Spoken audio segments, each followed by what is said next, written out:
হঠাৎ পাশার দান উল্টালো। ইরান মার খেতে খেতে সেই জায়গায় আঘাত করল যাকে বলা যেতে পারে মার্কিন অ্যাকিলিস হিল।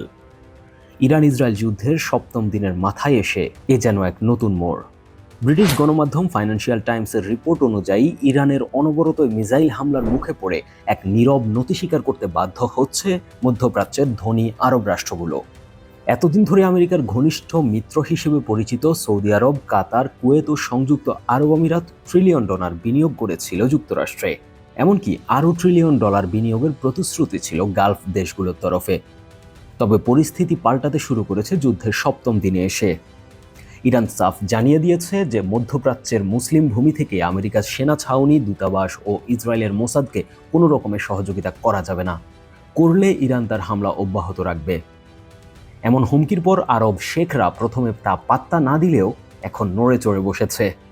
কারণ ইরানের হাতে থাকা দুইটি চাবিকাঠি তারা খুব সুন্দর এবং যথাযথভাবে ব্যবহার করছে বলে বিশ্লেষকরা মত দিচ্ছেন। প্রথমত, অনবরত মিসাইল ও ড্রোন হামলা চালিয়ে যাচ্ছে ইরান। দ্বিতীয়ত, উপসাগরীয় দেশগুলোর অর্থনীতির চালিকা শক্তি, জ্বালানি রপ্তানি পথের চোখ পয়েন্ট হরমুজ প্রণালী আটকে দিয়েছে ইরান। বর্তমানে হরমুজে ইরানের কৌশলগত নিয়ন্ত্রণ রয়েছে। আর এর ফলাফলে আরব দেশগুলোর অর্থনীতির পারদে নিম্নগামী চাপ স্পষ্ট হয়েছে। ইরান সংঘাতের অর্থনৈতিক প্রভাব বাড়তে থাকায় উপসাগরীয় দেশগুলো তাদের যুক্তরাষ্ট্রে বিদ্যমান বিদেশি বিনিয়োগ ও আর্থিক প্রতিশ্রুতি পুনর্বিবেচনা করতে যাচ্ছে বলে জানিয়েছে ফাইন্যান্সিয়াল টাইমস। প্রসঙ্গত, মার্কিন ট্রেজারি বন্ডে সৌদি আরবের 145 বিলিয়ন, আরব আমিরাতের 100 বিলিয়ন, কুয়েতের 51 বিলিয়ন এবং কাতারের অন্তত 7.4 বিলিয়ন ডলারের বিনিয়োগ রয়েছে। এছাড়া আগামী 10 বছরে মার্কিন যুক্তরাষ্ট্রে প্রায় 4 ট্রিলিয়ন ডলারের বিনিয়োগ প্রতিশ্রুতি দিয়েছে উপসাগরীয় রাষ্ট্রগুলো, যা এখন হুমকির মুখে পড়তে যাচ্ছে। এর মধ্যে কেবল সৌদি আরবেরই 1 ট্রিলিয়ন ডলার বিনিয়োগের কথা রয়েছে।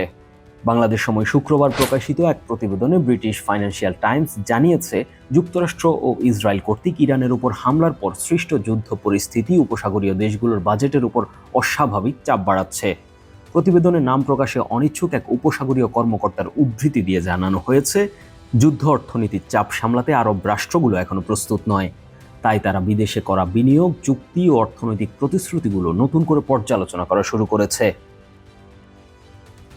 দীর্ঘদিন ধরে উপসাগরীয় অঞ্চলের অর্থনৈতিক উত্থান দুটি প্রধান ভিত্তির উপর দাঁড়িয়ে আছে। প্রথমত, অস্থির মধ্যপ্রাচ্যের মাঝেও দ্রুত বিকাশমান শহরগুলোকে নিরাপদ বিনিয়োগ কেন্দ্র হিসেবে প্রতিষ্ঠিত করা। দ্বিতীয়ত, জ্বালানি রপ্তানি থেকে ধারাবাহিকভাবে বিপুল আয়।